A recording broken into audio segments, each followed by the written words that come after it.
This is the same thing for me, but when I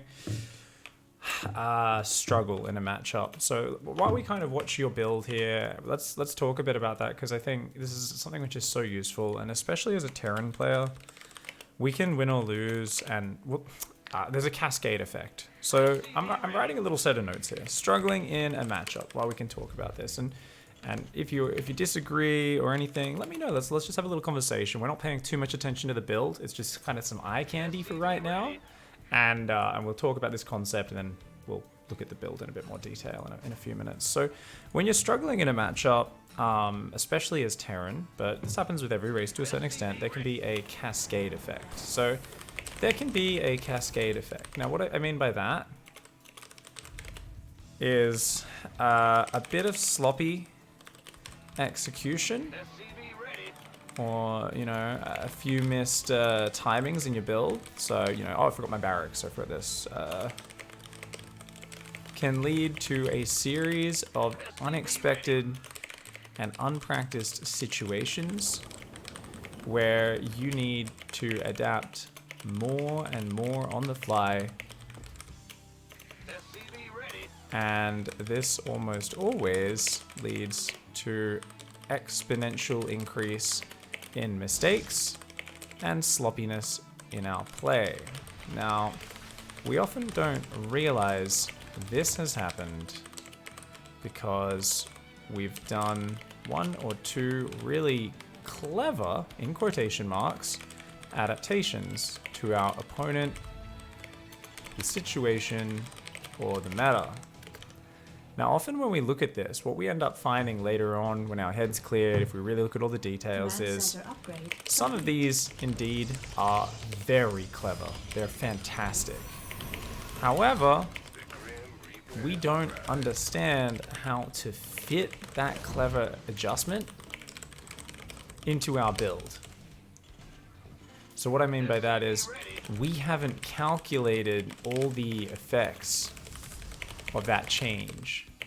We don't realize what other parts need to adjust, and we simply tend to make more mistakes in any situation we haven't practiced. So a good rule when adjusting on the fly, because sometimes that's some people's problem: always analyze those replays. Always write down the response and memorize not just it, but what other parts of your build need to change. Now, this is something which is really important because it's not natural. Most people, when they start adapting, they start focusing more and more on what their opponent's doing and trying to micro their units around and harass and do all sorts of fancy things. And it's often the macro or adjusting their gas timings or this or that gets forgotten. But it's not just that, it's also, it feels good to adapt on the fly. You feel like you're doing the whole Bruce Lee, be like water, adjust to the shape of your opponent thing. It feels really cool. Generally speaking though, it's just not as good as actually having a pre-planned set play, right? A response to something that's well thought out is always going to be better, because you're really understanding what it forces from your opponent and you're actually thinking through the whole series. So for instance, let's say you see a Protoss go Stargate, like in this game. Let's imagine we were doing a gas build and we immediately said, you know what? He's not going to have a robo, he's not going to have fast observers, I'm going to go Banshee. And you just kind of make it up on the spot and you like throw down a proxy Banshee, or a Banshee hidden in a corner of your main base. And it's really easy to do that and feel like this is really awesome, but we just aren't necessarily factoring in how much faster we'd need gas, right, if we were doing that. So if we don't actually have that ironed out, there's a good chance we forget our gases and then we can't start stim on time. Also, because we're not used to microing the Banshees, we get supply blocked on 62 supply or something. Like there's this real weird flow-on effect that can happen. So this is just kind of me rambling a little bit about why we've got to be real careful with adjustments, and we've got to remember to really take the time to analyze and figure out what changes in our builds whenever we make these adjustments. So that's something which we might find affects you a lot here, might find it only affects you a little bit, but it's definitely something to just keep in the back of your head is, let's try not to adapt on the fly unless we're willing to watch those replays. Let's word it differently. Let's say when you want to adapt on the fly and you think you've come up with something clever or a good way to respond, make sure you go and watch the replays, iron it out in your head, write down the key points of how to make that work, and squeeze it into your build so your follow-up is just as good as the initial response. Yeah. Now, other than that, it's also something where just sloppy execution. It's not always an adaptation, right? It could just be you just fucked something up. You just forgot your depot or a barracks or a bunker, or you didn't start your stim. So that can hurt you a lot as well, right? So those are things where we just need to focus on tightening them up, and it makes our play way, way better. So in this game, it looks like you've done a pretty decent build, but I have definitely noticed it's not completely crisp and perfect. Now, we are going to hit at 6 minutes, we're going to stim in, and we're going to go for the third base. So we're going to go for the pylon, and we're going to try and take down that nexus. Okay. Now, I think we left that bunker with 4 Marines in it when we moved out. So that was a little bit odd that you left that. Now, we get a base snipe on the third, which is good. He tries to chase. We say, okay, buddy, come on. And we do get a stalker. Now, if we went for his natural, we would have won the game. So, first things first with this build, which is just going to give you wins. Always go for the natural. Next one, don't leave anything at home. You're building out of 3 barracks, so you can pull everything to the front. So I was. Yeah. Sorry. Let's continue. I was kind of YOLOing there. Like I usually don't go out. That's why I wrote in passive, because I'm scared. Like if he's not going for Stargate, he will have like charge or robo. Sometimes even Colossi. Yeah, so there are certain situations where you don't want to commit. So there's always a way to check though, right? Rather than just saying, he might have something, therefore I'm going to sit at home. This is a 3 barracks build. This is something where we want to gather everything. So first things first, if we are going to commit, we should always bring everything. Okay? Okay. So okay. By default, always commit to the attack. Okay? So that's your standard, right? You're like, I will always commit to this, and not just that, always go for the natural. Because probes are the game-ending damage, right? Not just that, but if you get on top of their army, like if it's stalkers, you just stim and start a step on top of them, they don't have enough, they just die. They have a Colossus and a couple of force fields. They have a Colossus and a good little number of gateway units. If they've got 15 charge zealots, these are all situations where we might have to, change our mind and back off. So let's think about that. What if he has shit to kill us? Shouldn't we be sitting at home? So that's a really good question. So at this point, or even just before it, let's say about 5 minutes, 5:20, somewhere around here, we're always going to move out in this sort of range, right? Depending on when our upgrades finish. Now, you've gone and sent out a few Marines ahead of time, just to see if there's any units hanging outside your base, I guess. Yeah, and to check for the base. And you're checking for the base. Cool. So this is something you can always do, yeah, is send out Marines ahead. Or, personally, I would often do an SCV. So I remember when I was being conservative with this build, when I was running into a lot of all-ins, I would actually just send an SCV out, like, any time earlier in the game and just hide it over there behind their third base and just use that to check, right? And if there was no third, I would stay home. And I didn't like doing this because I feel like Protoss players, just percentage-wise, based on my experience, I was like, well, most of the time they can't defend a push to their natural. Just people just aren't ready for this.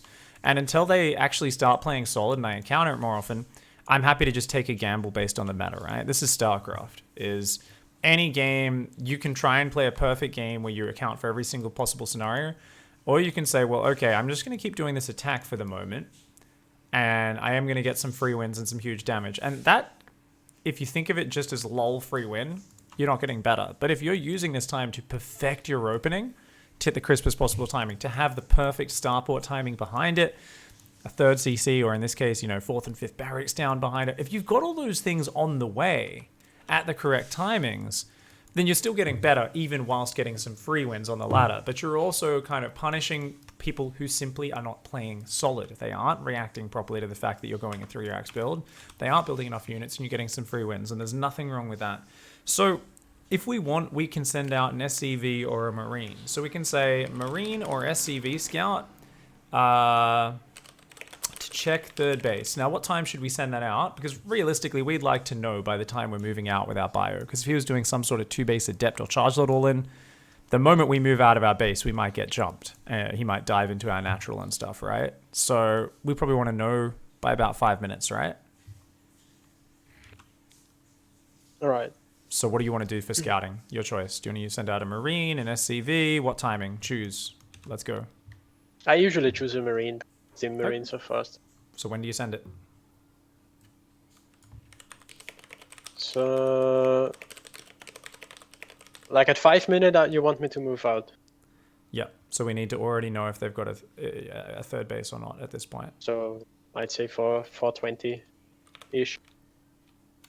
Cutting it a little bit fine. So maybe why not just send it out earlier to make sure you get it out, right? Because if you forget by 10, 15 seconds, you're not going to have the info. And there's nothing wrong with scouting earlier, right? Because that unit will sit at that base for a while and check out what's going on. So why not 4 minutes? Always better to do that earlier. And we can also check the third. But if there's nothing at the third, let's say we send 2 Marines out like you did this game. One to check each side, right? So we're going to send 2 Marines out to check both third bases. And then we can, 4 minutes, send them out. And then we can send one in as well, right? To see what their composition is.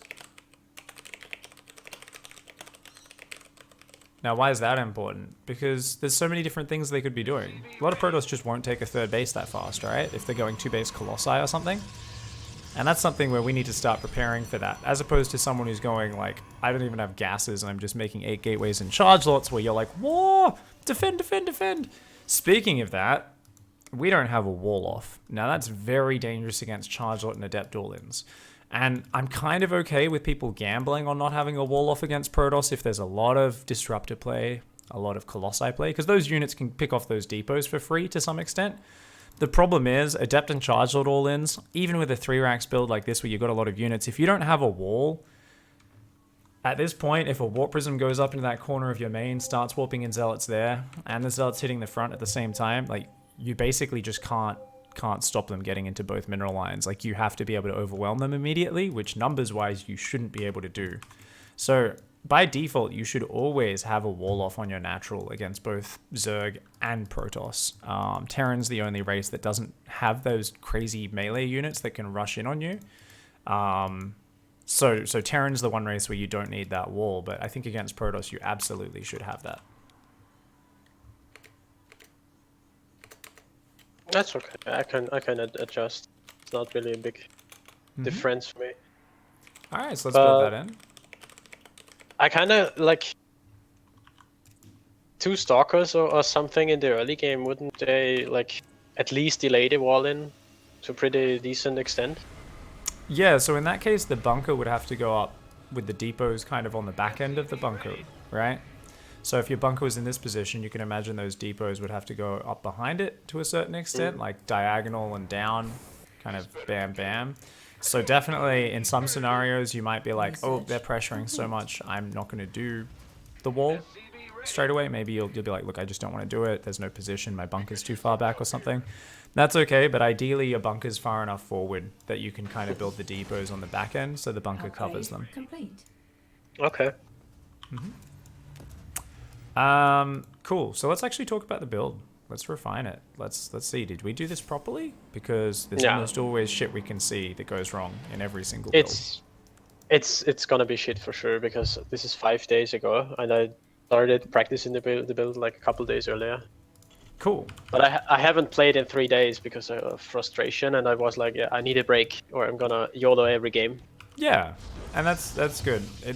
When you're really frustrated, it's best to take a break. We're gonna give you such a clear focus with this build that I think it's gonna become a very confidence boosting simply because we will start just winning games a lot. Yeah, I mean, so what's your MMR? Is like around 42, 4,000, something like that, right? About 4,000 MMR. But it depends. Like, if I play more against Zerg, it raises. If I play more against Protoss, it lowers again.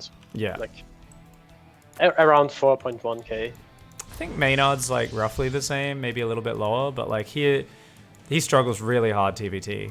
He does okay versus Zerg, but he uses the same opening against Protoss, and it's just it's just so funny because I'm like, oh, I think he's mismacroing a bit this game or something when I'm watching his stream, and I'm like, he's doing all right, like, but you know, it's not the greatest opening, and he just runs in and just wins the game, or like he does game-ending damage with the stim push most games, and I do the same thing in GM. Like for quite a while there, I was like, they're still not adjusting. I've been doing this build every game for a while, and eventually Protoss players started getting their shit together and stopping the push, or trying to fuck me up really early in the game. But yeah, basically it's just interesting that that is the case. So first things first, he stole our gas. Now that should give you a big fat smile on your face, right? If they steal your gas, that should make you so happy. The thing is, he even saw me going 3-Rex, so he should know I don't need the gas that early. Yeah, Protoss players don't think about that stuff. Especially not gas stealing players. Gas stealing players are like, I just do shit to piss off the Terran, and yeah, it definitely is totally fine. So you went straight into the reactor. You've got the second barracks. We should get a second depot. Cool. We're building SCVs. We should be getting a third barracks and then an engineering bay in a moment. So let's see. SCV sent over there to build it. Reaper's arriving at the base. Third barracks goes down. We're going to micro the Reaper. There's a Stalker. We're just going to back out. We should see an engineering bay go down. Yep. Yeah, this is a good opening so far. So, a couple Marines started. There should be a tech lab going down. Yep. Now, this is a build where very early we can rally to our natural expansion, right? And normally we would do that and we take our first 2 gases on our natural because it just lines out, right? Because, you know, we're not taking gases until 4 minutes. So this is something you got to remember is, well, we're already at 16 workers. In fact, often I'll be at only 14 and I'll rally down to my natural because my barracks and my engineering bay SCV are going to be rallied back to the minerals here. So just remembering to rally that command center to the natural, small thing, makes a massive difference, right? Okay. Okay. Always wall off this Protoss. Remember to rally main to natural very early.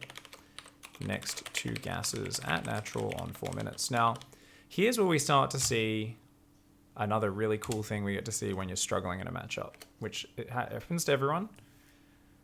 Happens to absolutely everyone, but especially Terran players against like Protoss and that sort of thing. From the west. Sorry, 1 moment. Thank you, Tenchi. Much love for the 4-month resub, dude. Thank you.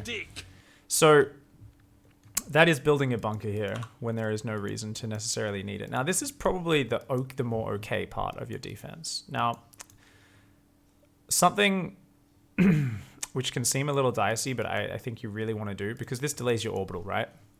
Yeah. Delays your orbital. It starves you of money a little bit, makes things a bit harder. That Reaper can run in and kill probes if their Stalker comes across the map. So what we need to understand is this whole interaction, because don't get me wrong, that's fucking hard to do. I struggle with that as well. But what you'll find is the Protoss players who just run straight across the map with their first gateway unit, which your bunker timing is prepared for, right? That your bunker timing is like, let's be ready for the first gateway unit, because otherwise it can micro endlessly against unupgraded Marines, right? If your Reaper was simply to go in right after he leaves, he will lose several probes as well. And if you're good enough at your multitasking, like it totally evens out. You pull a few SCVs with your Marines to help get the bunker up, and like, you know, it kind of balances, right? So a lot of Protoss players don't want to do that. Some of them won't even have a second gateway unit on the way. So they'll just leave the unit at home. And a lot of Protoss players, they get sick of that multitasking battle because they play dudes who are really good with their Reapers and get like 5 worker kills, and they're like, fuck this shit. And then they lose their Stalker to unupgraded Marines because they're trying to micro 2 fronts. So it's something where the Reaper here, it's not about it technically beats them. It's about the Protoss needs to micro their Stalker really fucking well to actually like really convincingly beat the Marines on the front. And if you're forcing them to micro at home as well, it's very difficult. So most Protoss players will just be like, I'm not going to take that fight. So how can we check if they're going to commit to that fight or not? Your Reaper, rather than going off to the side, I like to sit it out here. Go to everyone's camera. Can you see where I'm signaling? Mm-hmm. Either there or maybe even a little bit further back if we want to give ourselves a little bit more breathing room. And only when you see him leave, like try to go past the Reaper, your Reaper, you can queue. You can go like, oh, move there, move there. So move down and into the main.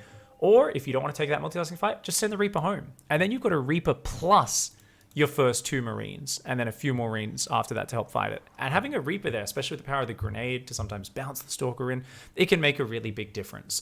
Obviously, this map's one of the harder ones because you don't get a ramp right at your natural, whereas maps where you get a ramp right at your natural, like Cerulean Fall, much easier to engage because you can just stand on that ramp, and even 2 Marines are good against a Stalker, right? If it has to come right up to them to get shots off. So what are your thoughts on this? I like it. It's like that's the thing with me. I don't know how much effort it is for Protoss to do certain things. It's easier to just think of it, right, as that Stalker gets to micro endlessly for free, and if there is no other pressure on you, yeah, it kind of is like that. It's fascinating how, just that strain being on them of the Reaper can kind of freak them the hell out and whatnot. So Reaper should always queue to sit on path between bases, and only if you see gateway units coming across the map, so a Stalker or an Adept, then start a bunker, and we can either send Reaper to counterattack, mad multitasking, sick baller play, if you think you can play it off, or send Reaper to help defend. And you choose whichever one of those you like as your favorites. Which one do you think you'll use usually? I think I'll send everything at home for now. Cool. Because I still need to think. I still need to think about the build. Exactly. So I think it's more important to do that. I killed 5 probes. I've got 800 minerals. I haven't even got my 3rd barrack started or something. Like, oh. Yeah. I think that's a good choice. I think that's a really good choice. So that's cool. That's a good way to start it. That already makes a big difference. It's not just that we built a turret in our main so early in this game, like crazy early. I think it was like 320 or something we put that down. Yeah. It's so fast. And he's just starting his Oracle. And the thing is, Oracles don't do damage. You don't need missile turrets against Oracles. The only thing you need a missile turret with this build for is the only thing you need a missile turret for is DTs, and that would go at your natural at like 4 minutes. Could be 4:15 even. Yeah, 4:15 is probably fine. So I'm gonna write a note here. Verse Twilight. 4-minute 15 turret at natural to stop DTs. Now, obviously, that doesn't stop a DT drop, but at least it covers one of your bases. So you can pull SCVs to your natural, and then you can clear out your main with scans while building a turret there, right? As long as you've got 1 turret up against DTs, it's like usually okay, right? You have no turrets, and you happen to have no scans ready. Oh, GG. If you've got a turret, it's just like, it's 100 minerals for safety, and it's much later. So the thing is, part of the reason what's happened here is that cascade effect I talked about earlier. Small early mistakes, or even just not really. It's not like it's a technical mistake. It's something you didn't even realize was a mistake. Was, oh, I actually don't need to just build that bunker so fast. That delayed your orbital. That delayed some minerals and some SCV count, and then you also built a turret very early. Because of this, and you would be doing this semi-consistently in your games, you don't have anywhere near as many Marines as you should. So what's probably happened is in games where you don't have that missile turret, an Oracle comes in and you can't really deal with it. Maybe there's an Adept or a Stalker running around your natural being annoying. You just don't have enough Marines. But you should have enough Marines if we were consistently building them out of the barracks, right? There should be small little bits of downtime when we're not building Marines, but not massive ones, right? Especially if our opponent doesn't pressure us early and we don't have to build a bunker.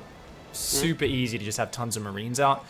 And how do we prepare? Well, what about, okay, so versus Stargate, just leave four Marines in the main mineral line, and that's it. Like, that's it. And then the rest can still rally to the front. And what time can an Oracle hit you? I'm gonna say Oracle hits 4 minutes. Now it can probably hit faster than that, but just check in your games. If you ever have a game where like that Oracle got there and my Marines weren't in position, check it. Were you just slow on getting your Marines in your main, or was this a proxy Oracle or something faster? Do we need to, yeah, oh, okay, you know, he did something special this game, fair enough. That's not going to happen very often. I'm not going to change my build for it. Just, you know, try to understand what's gone wrong if you do get caught off guard by something. So, these little things make a big difference because you're hitting slightly later stim timing here in a game where there's been very little interaction. And for someone who's, you know, Diamond, Masters, kind of high Diamond, low Masters, wherever, anywhere around that level, even mid Diamond, I would absolutely say you've got the ability to hit in this sort of game, very close to what a very high-level pro gamer would hit. Because there hasn't been a lot of interaction, right? There hasn't really been a need to do much. So with this army, we should have quite a few more units. Now, obviously, if we brought the bunker worth of Marines, I'd be a little bit happier with it. But just generally speaking, we can think like, oh, okay, so if we didn't have the bunker straight away because he didn't even try to pressure us, if we didn't build that missile turret at all, because we knew it was Stargate, so we don't need any turrets at all. Oracles just take forever to kill SCVs these days. 3 hits, you run your SCVs away, the Oracle's like, I got 1 SCV and damaged 2 others. Like, it just doesn't do that much anymore.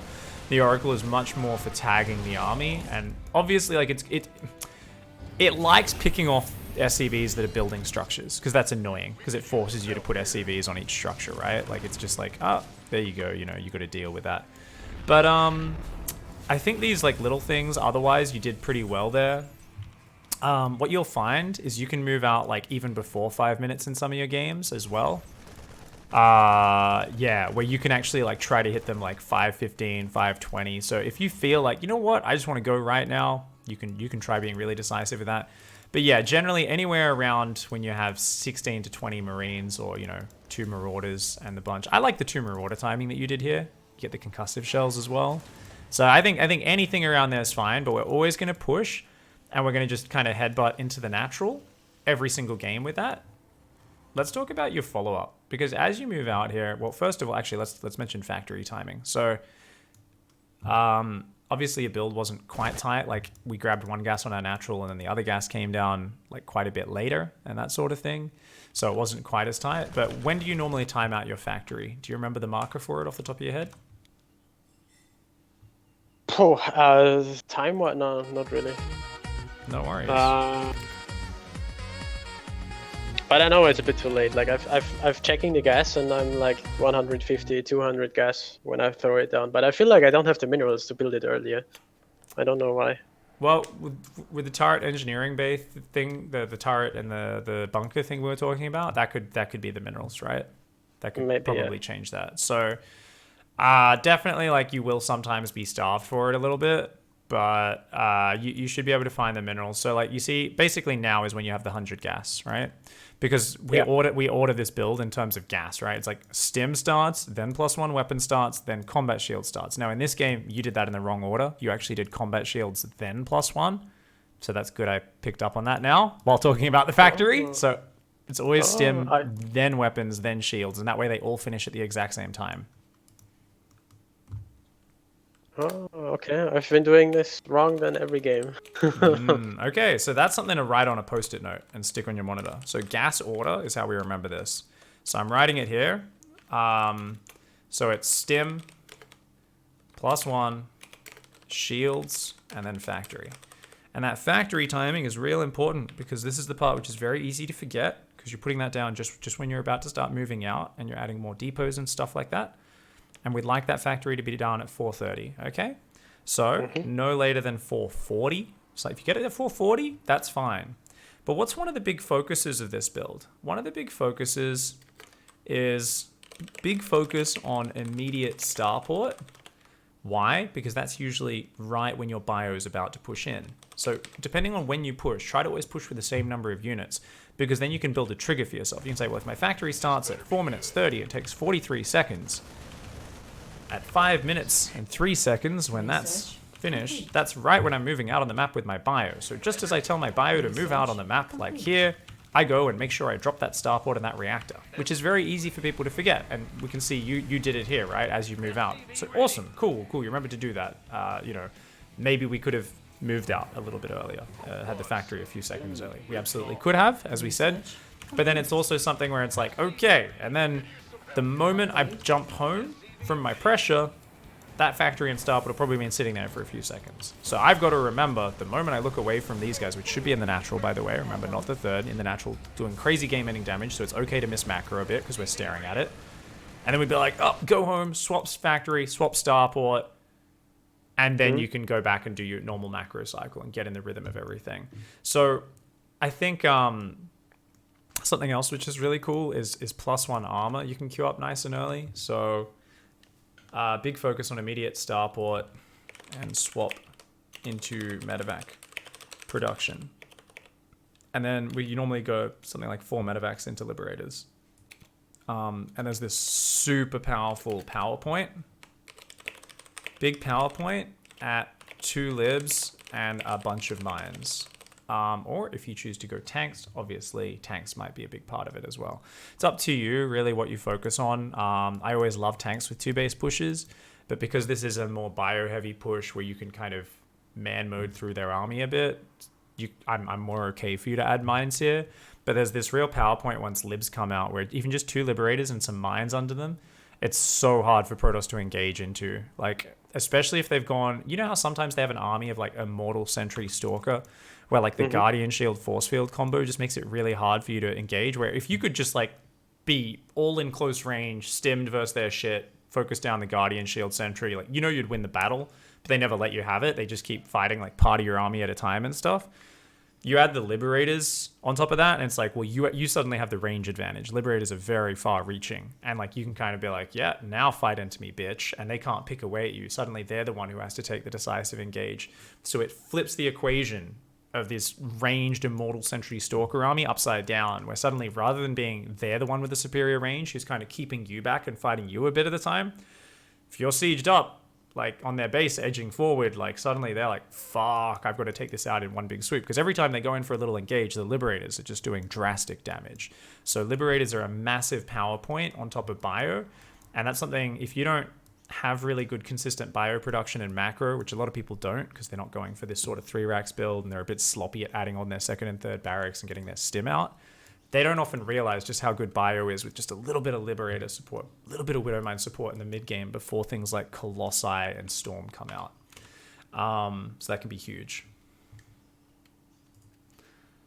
Would you recommend getting a reactor like right after the switching or not? On the factory. For the factory? Absolutely, yeah. If you've got the money, just get a reactor or a tech lab straight away. Just depends what you want to go. So it's kind of your call on what you want to focus on. Do you want to focus on tanks or widow mines? Because we always want to have a standard thing that you just do. And then you can come up with a situation when you change it. But for now, choose what your default is, mines or tanks. I think I like widow mines more because they're more flexible and faster to set up and stuff. Okay, cool. So we can basically go reactor on factory right after swap into mine production.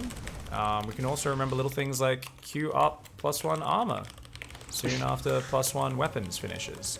Now, we don't want to go for an armory and focus on extra upgrades after that. Why? Because we're going to be doing a 2-base all-in. This game, 3rd CC. Fuck that. Fuck that noise. We don't want that piece of shit. So, so I like to say Q up +1 armor and add 4th gas together. So we want to get our 4th gas out as well because we're going to go medevac production, more upgrades, more marauders, all that sort of stuff. So having the 4th gas, especially if you're building tanks, is big. You might find you don't actually need that gas if you're going mines. So maybe make that adjustment. But I always say with the 2-base Terran all-in, it's better to have a little bit more gas and be a little inefficient than it is to be gas starved and have like 1 medevac, 1 tank, and 1 Liberator, because those tanks or Liberators or whatever it is we're building are so important. So we'll start out with that 4th gas as standard there and see how it goes. But yeah, and then we basically would then, of course, after adding all of those things, add the 4th and 5th barracks. 4th and 5th barracks, and basically just, you know, we're just trying to push. So there's 2 attacks that you have built in. One is your initial stim push, and the other is 2 Liberators and some mines. So it's 4 medevacs, 2 Liberators and some mines. Maybe some games you'll stop at 2 medevacs because you're like, nah, I want to get those libs out right now. It's more important than having the 3rd and 4th medevac, and that's totally fine. That can absolutely be worth it. It's a little bit more aggressive, less longevity to your army. Obviously, you can't heal as much and that sort of stuff. But yeah, it can be really big. So we can see here with this fight, this was a good example of if we had 2 libs and some mines here, this fight would have been the easiest win of our life. Yeah. We're actually well ahead in this game as well because of that early 3rd base snipe. So notice how you have a fully saturated 3rd, yet you're attacking into a guy who's only on 2 base. So that attack was actually not necessary there because we're not necessarily judging the game quite right, but this is where the 2-base all-in helps. If we hadn't gone for that 3rd CC, we would have had enough pure bio to overwhelm. But it's really important now to think about, hey, wait a second. If I had just five or six mines, even just 4 mines, 2 libs there, if you'd waited another minute for these 2 libs to come out, like totally different engagement, changes it drastically. I don't think it was a terrible engagement for you, but I think if you're kind of like, I got a third, it's fully saturated, wait, he doesn't even have workers on his third, we should have been, okay, there's no reason to fight right now. The initial stim timing is before charge, right? It's before 1-1 upgrades for them. But now you've given him time to get 1-1 and charge, so it kind of makes more sense for him to want to fight at this point, where that fight just happened. Whereas, if we add the mines and libs, it suddenly says, hey buddy, where's your splash damage? So the point is, if we think about it in terms of what the opponent has, timing number 1 is, Protoss just doesn't have that much stuff. Stim Bio has just entered the field, it's still a very scary new composition. And then the next timing is kind of like, hey, you might have charge, you might have some blink, you might have all this other stuff, good gateway count, but does that really deal with mines and libs? No, it does not. So that's something which is really cool to kind of think about. Okay, that's hitting pre-splash damage, right? That's hitting pre-storm. Sometimes they'll have storm. Some people are idiots. Not idiots. Okay, 90% of Protoss players on ladder will just rush storm because most Terran players like throwing games by headbutting into it. But once again, mines and libs very easily allow you to defeat storm as long as you just spread your shit out, start splitting drops into different bases. You're like, oh, you have storm at 7 minutes in the game? You're not going to have a lot of other stuff. You just like split a drop into their third, a drop into their main, and you very slowly do a spread out push on the front. And they're like, oh, he didn't clump up for my storm. My composition, like my rushing this tech is actually a terrible choice if the Terran plays around it. So that's one of the things which I think there should probably be like a PSA when you load up StarCraft and queue ladder as a Terran player. It's like, if the Protoss rushes Storm really, really early, it's actually not good if we don't panic. But most Terrans see Storm, they go, fuck, he's got Storm, I gotta kill him now. And they clump up and they run into like all the High Templar and try to click on them. And I'm like, what's the strategy here? Are we hoping he's not watching? Nope, he's watching. He stormed our whole army in a ball. We just threw the game. So a lot of us kind of get panicked. We see splash damage and we think, oh, splash damage means he has 3 or 4 bases and is way ahead. Not the case. Protoss players in recent times have realized Terran players are just panic-stricken goats. We're all fainting. We're tripping over ourselves. Ah, storm! And we're giving Protoss wins they should not be getting. They're playing terrible build orders on the ladder. So this is going to be a bit more solid because we're going to punish those people just with our default timings. We have pre-built timing attacks that we're going in with, right? We've got these beautiful stim attack. Now, I'm telling you just attack with it and then go attack with your mine lib attack. What if we go in, he doesn't have a third, and we scouted that with our Marines? We're still committing to the attack. And you're going to throw some games with this, right? For the next week or so, I want you to just commit to that attack. Because even if they're on 2 base and they've gone to Colossi, they probably don't have a lot of support. You stim in, you click on that Colossi, it just disappears, all right? Now, this is not going to work every single time. But why is it important to practice this way? It's because we need you to focus on your build and being precise and exact and focus on those little details. Like, hey, why was our +1 in shields out of order? Why are we building a turret, which we never need with this build? You know, that bunker, didn't need it. If we can fix all that stuff and focus on that and ignore the other things going on, it's going to make you such a better player because you're ironing out the tiny, tiny details. And not just that, it's forcing you to be confident and decisive. The moment you start putting your energy into, oh, does he have enough? I need to react. What am I looking at with my scouting? You're putting your energy in the wrong direction. That's the icing on top of the cake. You can't put icing on top of a piece of shit, right? It's still going to be a piece of shit covered in icing, okay? So we want to make a beautiful cake. That's the solid foundation of your build, your play, decisive plan. And then we can put the icing of the scouting and the reacting on top of that. But we want to focus on the cake first of all. So we're going to really focus on your build order, being solid, having a decisive set of plays, and down the track. So I'm talking about this, but I want to make sure you really, really remember this is down the track. This is not in your current ladder games, at least for a few weeks. Is when you move forward with your bio, when you move in with your bio, you will learn to tell when to pull back. And that's something you will learn, and I want you to learn by losing games, preferably. My opponent has just a ton of stalkers and a couple of sentries, and I've got to run up a ramp to get in his natural. Probably not a good idea to go in there. So we can start to do little things like, oh, okay, stim a single marine ahead. Can't break the natural. Damn. just kill the third and run home. You know, like you did in this game. Or if you're like, well, they can hold the natural. Sometimes you'll get players who build 4 shield batteries on their natural. And you're like, oh, okay. Well, I can't beat you there. But you still can't beat me if you leave those shield batteries. So you cancel their third and then you just leave your bio there for like a minute, making sure they can't retake it. And they're just screwed. Like, they just can't do anything there. You're like, oh, cool, you're screwed. Awesome.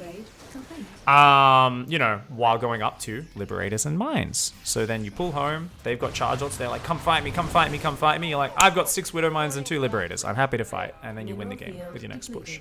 So you've got these very 2 clear power points.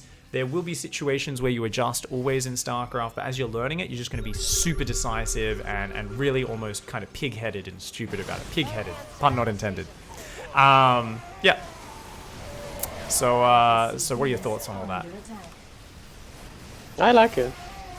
I mean, it's a lot for to listen at for like 5 minutes, but I like it. My man. Yeah. And that's it. So it's going to give you a real clear focus, right? That's the best part here is we're trying to make sure you're not adjusting at all. So as long as you got that mindset in there, you're going to kick some ass. Stay in this game. Don't leave the replay. So we're very quickly going to mention late game because you did this in your TvZ as well. You're really obsessed with the second armory. It's just not worth it. There's just better things to spend your money on. The second armory is just about never worth it. We also do have a pretty insane SCV count, so you really need to work on cutting that SCV production a lot earlier. Unless you're playing like a super macro style, which we're not, right? We're still only on 2-base production. Like, yes, you got a second starport with a reactor, which is not bad. But we definitely, yeah, the second armory, you're just better off going a third starport and a fusion core. Like getting range libs is incredible. Definitely these double reacted libs is also great. But we'd rather just constantly build libs out of those. Because you can get up to 8 Liberators so fast when you're building reactors 2 at a time. The power of this style is you can be like, oh, Q a Liberator to hit the bottom base, Q a Liberator to hit the top base, and still have 7 or 8 Liberators with my main army. And that's beautiful as well, right? The problem here that ends up happening is like we have economy, but we're securing our 4th so super late, so a lot of our SCVs weren't helpful. And then we just don't quite have the Liberator count we need. Not just that, but we've got an opponent who is doing a very typical Protoss thing. Like, look around his bases. What's he got? 0 cannon, 0 battery, 0 High Templar. He only has this army. He's also down on upgrades, so we've only got 2 medevacs right now. But yeah, we also did a big stim there. It's really, really important in the later stages to not stim, especially if you're low on medevacs. So don't do this like stim, let's engage. You really wait for him to commit and only then stim. Like often, even if they blink their stalkers in to snap a Liberator, I won't even stim my bio. So I'm like, no, that's fine. That's fine. Like my bio will kill a few of your stalkers without stimming. They still do a lot of damage. But here, you let yourself get pinned. So whenever you're playing bio lib, my favorite way to play TvP, you've got to have those random Liberators hitting their bases or random drops. And most importantly, I just like to always have at least a double drop. Sometimes it's a triple drop on the map. So basically, I will just grab 3 medevacs and, you know, that much amounts of units, and I'll put them on a different key, and I'll say, okay, their main army is on the top. It's always hiding somewhere on the map, somewhere like in one of these bottom corners, top corners, and whenever they push out on the map, it just A moves in. I would basically, let's say it's in the top of the map, I would just be like, A move, shift, A move. And you've basically got so much shit, if they warp in, it's not going to stop it. So if they haven't stopped High Templar and cannons and defenses everywhere, they're not going to defend that army without sending their own army home. So that basically forces them all in with their army, or they have to go home with it. Let's say they go home. You're like, cool, their army went home. You kill a base, and then you run back to a corner of the map with that drop. You pick it all up, you just go hide. But what does this allow? It pulls them home. Your main army is like, cool, time to go siege them up. And so while they're distracted with that, you can push the rest of your army down the left-hand side of the map, siege up all your Liberators and Mines, pre-spread all your bio, and say, hey, here's a gigantic problem, come and deal with it. The moment you're trying to siege up on top of an army, you're going to get stormed to death, you're going to get massacred, your bio is going to clump up, everything's going to be a nightmare. But we want to use our mobility, and that's why we want to have this sort of idea of either a bunch of Liberators sieging up their bases, or just a double or triple drop, which I think is even better, because that can't be dealt with just a couple Stalkers warping in. And you kind of say, hey, this is a distraction squad, it forces you out of position, etc. And then we don't end up in this scenario where we go, oh shit, I'm a few seconds too late at changing my Liberator direction. It's the worst way to lose a game. In this scenario, of course, in hindsight, we should have pulled those Liberators back towards our main base just then, and then just sieged up the front of our natural, once getting them back to a safe position. Always better to survive rather than to die. And we see what happens here, where you tried to do a nice spread, and if we had Liberators above your bio, there's no way he breaks this. You'd crush this army, right? Because he got the Liberators on their own, he's able to take this out. So your bio positioning here was good. It's just, he was able to put all his focus in the front. He wasn't punished at all for having no defenses at home. And unfortunately, we were just a little bit too slow on those Liberators, which very easy to make that mistake when you're on the defense like this. If you're putting pressure on them, it's very hard for them to catch you out of position like that, because most of their APM is just trying to keep their mineral lines alive. Yeah. Cool, cool. We So shouldn't really get to that stage too much, but yeah. How many medivacs would you recommend for the late game? I mean, ideally, 6 would be nice. Especially like if you're dropping a lot, probably 6 or 7, at most 8 or 9. Yeah. But early game, it's just like 3 or 4, because you're really focusing on your frontal pushes with this style. But if you start dropping and moving around, definitely squeeze out a few more medevacs. So you always want to have at least 2 or 3 with your main army.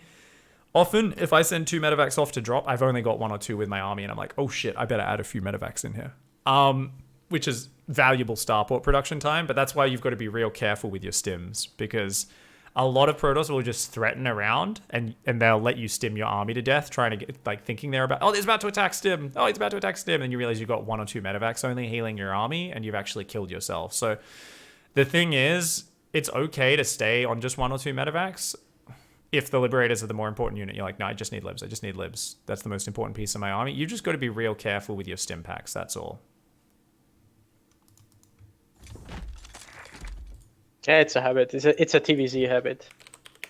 Because instant justice is delivered. In comes a paddle from the west. No worries. Well, let's try and get an opponent to practice against, shall we? Any Diamond 1 or Diamond 2 Protoss players, please hop in here. We have a beautiful set of notes there in our document for you to go forward with and watch your replays. I do want you to be watching at least 1 and 2 or 3 TVPs you play. If you can practice the build versus no opponents a few games, as always, that's the easiest way to just learn fast and get value. Before you hop on ladder every day, just play a single custom game versus no opponent. Just get the build down. Oh, got to remember +1, then shields. Oh, got to remember the factory right at this timing. Just get those timings down a little bit easier. Obviously, it doesn't mean you'll execute it perfectly against a ladder opponent, but it'll be a bit easier. Yeah, you Triple, if you can hop on, that would be fantastic. EU though, guys. Chat channel Piggy or Pig on EU. Do you want to host up a game, Space Marine? I'll hit you up with a suggestion to invite when we get an opponent. My green screen's going a little bit crazy, so I will fix that. Which map should I take? Whatever you're comfortable with. Oh, no. Wrong map. No worries.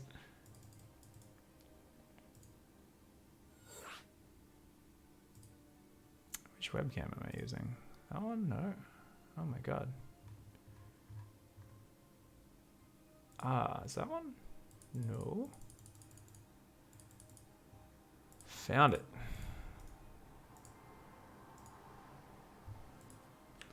Do you get the invite, or is it bugged out again? Yeah. Sorry, try again, because I clicked accept on the previous one, so it screwed up. Oh. Okay. Error. That's alright, just relog.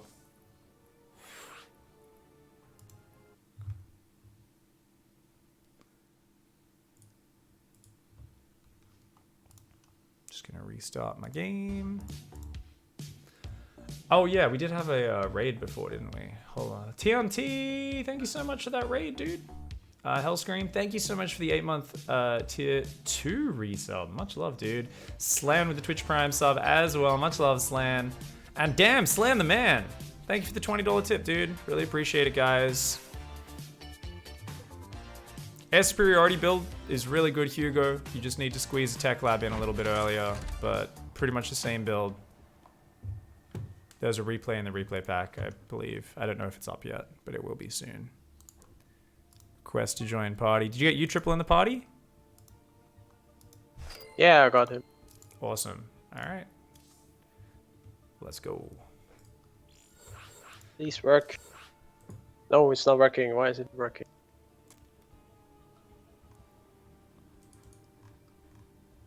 As always, guys, I'm a little bit slow to answer questions while coaching because we are focusing on who we're coaching. Okay, let's all just leave the party, guys. Let's all leave the party. I'm gonna create a game here. I don't know if he was just not accepting. What map did you want? Blue shift, I think. Yeah, blue shift. Blue shift. Oh my god, choosing easy mode for a stim push. Just like get across the map in 6 seconds. This is a very good map for this push. If they're good though, they can kind of go hold the choke point up front and force field it.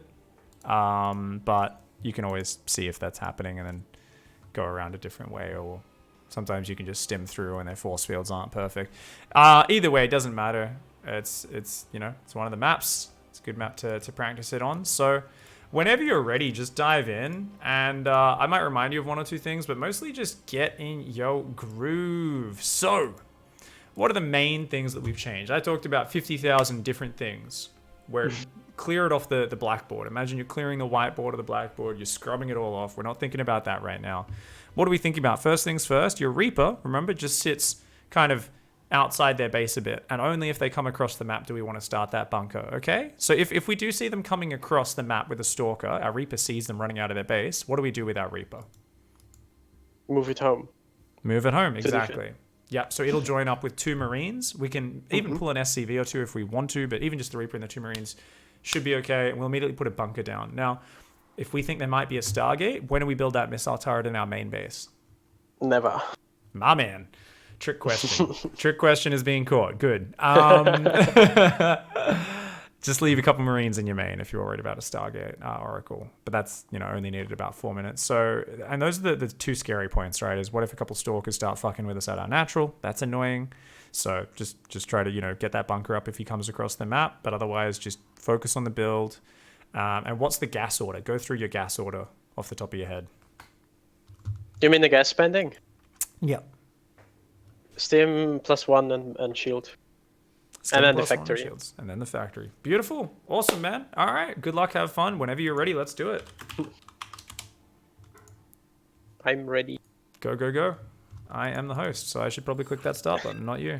All right. Probably. Probably. Good luck, man. Let's smash it. I'm going to refill my glass of water, guys. If you've got any more questions, please hit me up. Hit me up, gang. Hit me up, gang.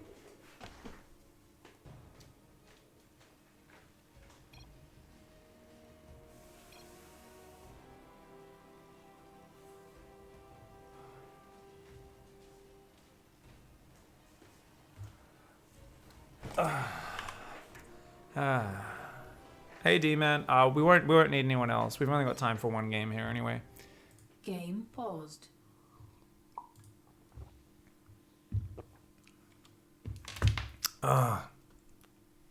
Thank you for offering though. Appreciate it.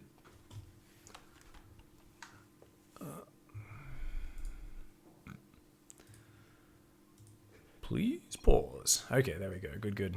Let's do it.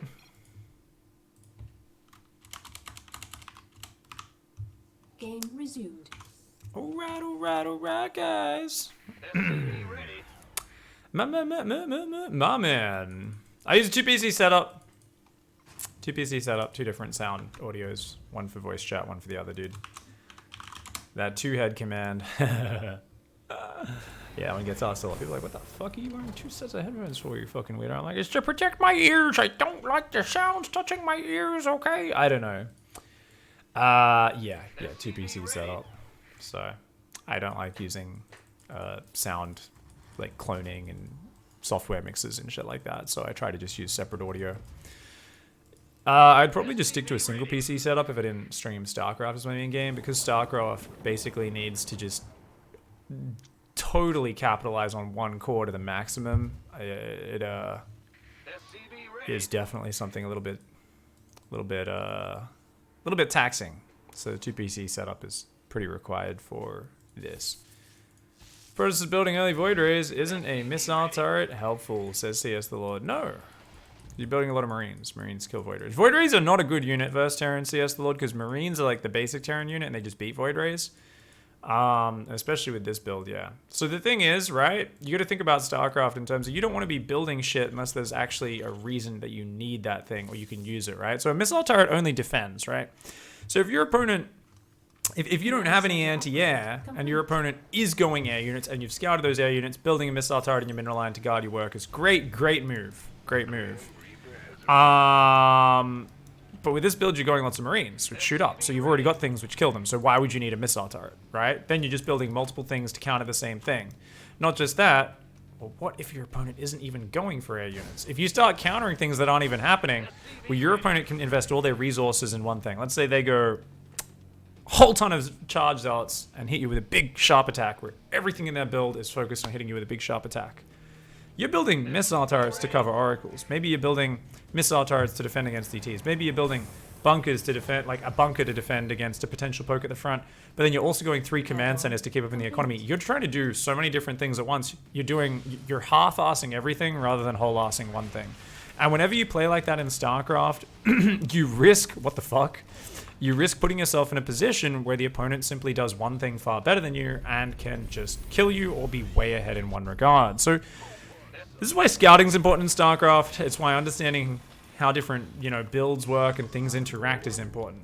A lot of players who are new to strategy games, their inclination is always just build static defenses. Build missile turrets, build bunkers, just in case. What you'll find is even if you build just a missile turret, that doesn't just counter all air units. Like, they could still just fly in 4 oracles and just kill a missile turret. They could still fly in 2 void rays and kill a missile turret. Like, it doesn't necessarily defend that stuff, right? So it's always about building things at the exact correct timing. It's about understanding what weaknesses your builds have, recognizing when they can't hold on against specific attacks, how to scout those specific attacks, and then in turn how to then adjust your build and make reactions to fill those holes. So there's a lot of complex moving pieces, and whenever you're erring on the side of, well, wouldn't it just be good to do X? Usually the answer is no. Usually the answer is, if that's part of your build, it's something you've calculated in and saying, I think I need this just to be safe with my build because this is too much of a weak point otherwise. Sure. But otherwise, if you're just like, maybe, like, this thing could be happening, so I might get X, that sort of thinking is what can really ruin you. Now, he's seen a Twilight, he's thinking DTs could be an option, build a single missile turret. Now, that missile turret positioning sucks. You should put it there because that doesn't cover the wall. DTs can run in and they can, like, this will barely cover there. So a DT could almost get up your ramp. So if you don't have a ton of units sitting here, this missile turret doesn't really protect your natural. So for anti-DTs, guys, little tip, missile turret goes at the front of your natural. It's not a big deal, but yeah. What the well, that was... Don't know what happened there. Bit of a mistake. His macro has been really good though, so I'm down with it.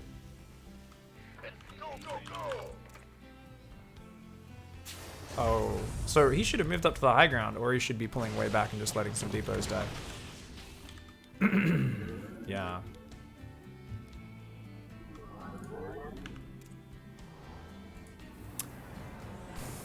Use the high ground. There's no reason why you shouldn't just be sitting on that high ground. Not to mention, it is time for you to move across the map anyway. Remember, straight into the natural. But keep your macro up behind it, so it's always the starport and everything. So far, your macro's been splendid. Just keep it up. And 4th gas, beautiful. So that stim was really bad, because he only got 1 more stalker for it. It wasn't worth the cost. But he should be going for the probes. Or if you're gonna fight, yeah, you can go for those units. Remember, go for the probes.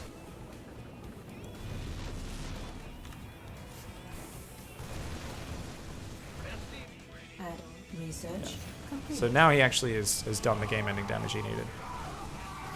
There we go.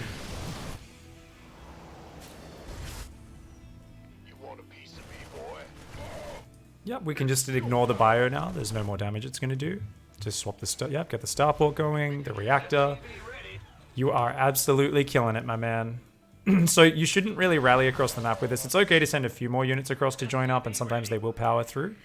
But yeah, we're done with SCV production for the rest of this game, which is awesome. We just need to keep building depots, keep building bio, get up the medevacs, and build up to the next attack timing. Now remember, your opponent had a 3rd. So as much damage as you've done, as much as you should be in a game-winning position, we want to accept that he can probe up and then add potential splash damage and stuff. We never want to get lazy and assume the game's over. So we still want to kind of beeline up, and we're just going to wait for that army to build. We're not going to go actually, you can go armory if you want. You can go armory, but it's just not the most important because normally winning with 1-1 is key. But it's like, if you've got the money, you can totally go for +2 weapons. But the main thing is actually the Liberators, right? So if we think about it, actually, if you're gas starved, let's cancel the armory, right? Because right now we're doing a 2-base all-in. So realistically, let's be really strategically focused on just the bio mine. And when those 2 libs are out, that's our push timing. Good shit, man. Plar, Dark Doom. Welcome to the pigsty. Thanks so much for the Twitch Prime sub. As well as all those other people we were saying thanks to before. You're all in the pigsty now. You're rolling around in the mud. You're getting better at StarCraft.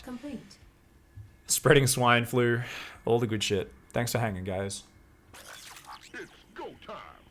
You never turn off toggle on charge and interceptors? Yeah, it's pretty rare. Do you turn off auto lock on Cyclone? I sometimes do when I'm doing an all-in, need more show. Because you don't want to like accidentally just lock onto the probe in front or something like that. Like high-level Protoss players, if they're getting Cyclone, they'll pull like 3 or 4 probes and A-move them in front of their army, hoping to waste your Cyclone lock-ons when they first engage on you. So, if it's like a thing where every lock-on counts, sure, but in big armies and big battles, it's like, fuck that, man. U triple's closer to Master on Terran? Yeah, he's definitely been Masters on Terran before.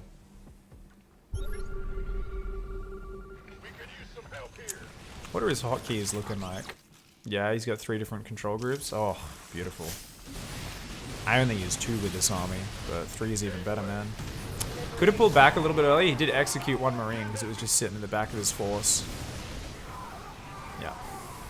Oh, he's going to move the libs forwards. That wasn't really necessary, but eh. It was good shit. It's the easiest win of his life. Just fucking punches the Protoss. Thinking he's like, okay, it might take a few punches. Your fist goes through his face, comes out the back of his skull. There's like chunks of blood and brain on it. And you're like, oh my god. Honestly, really good focus, dude. You swapped around like the order there of the upgrades to the correct one. You remembered your factory. You kept going home and like adding the starport in the middle of stuff. Really well done. And it's just nice to have such a simplified focus. We've got 2 pre-built timing attacks that we're super focused on, which is awesome. And it's really nice. Yeah. So GG, well played, man. I think just continuing to practice this is going to give you so much more comfort in this matchup. I would love if you 2 could play a few more games together. So are you guys in party together? I don't think so. I'll throw you in a party together to make this easy, just in case he's down. You guys should play a few more if you've got time. I gotta run, but GG's, my dudes. And as I said, you're not going to win every game. He might start metagaming you. Obviously, we'll see what happens. Tiny tidbit. I love the wall off with the depots. Your missile turret for the DTs, try to put it in front of the command center. Just like right next to it still, but in front. Because that way it covers your mineral line. And it also spots DTs trying to run up your ramp into your base a little bit earlier. Whereas your missile turret in the mineral line kind of only barely covers the ramp. So it's like pretty rare, but once in a while you'll get DTs sneaking into your main base. And you won't see it early enough. So it's like a real small thing, but against DTs, if you get that missile turret just in front of your command center on your natural, it gives you a little bit more vision. Downside is they can hide behind your mineral line, but at least they can't hide in your mineral line. So you can always scan them if they're just sitting behind your mineral line. So that works out nicely. Yeah, true. Cool. U Triple said I have to make a phone call. I'll be back on in a bit. Left the party. No worries. Okay, cool. All right, man. So yeah, I think this is a really good kind of whole comprehensive list of things for you to read through more as you develop further. For now, you're looking much better with the build. You're being very decisive with that push. We're punishing greedy Protoss players. We're a little bit more organized with our early defense. Don't get me wrong. Some games you'll still have someone with really good Stalker micro who gets across the map really early and you struggle to deal with it and you fall behind. But just try to, like, when that happens, look for things like, did I start my barracks right on 150 minerals? Did I start my Reaper as soon as the barracks finished? And did I start my reactor? And then my 2 Marines, like the moment the Reaper finished, the moment the reactor finished? Because if your first 2 Marines are like 10 seconds late, the first Stalker, first Adept pressure becomes 1,000 times harder to deal with. If those are out 10 seconds earlier, massive difference.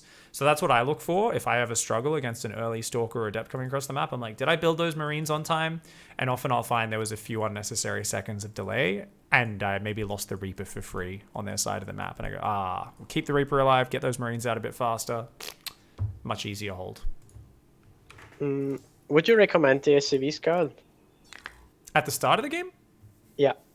Totally your call. I actually prefer not to because I think it just makes the build go smoother. You have a few more minerals and you are a bit mineral starved early game. And because you've got 3 barracks, you can actually defend really nicely against like most proxies and stuff. Now the proxy gate one is probably one of the harder ones to deal with, where I usually just cancel my command. Like, you know when you see that Stalker get to your natural and you know they've got a gateway in your third base? And you're like, oh, he's done that. Like there's a Zealot and a Stalker there insanely early. With that one, I'll cancel the natural. I don't know how much you're playing that, and then I just rebuild the natural in my main, and even though I'm behind on economy, my stim timing is so hard for them to deal with because their tech's very late.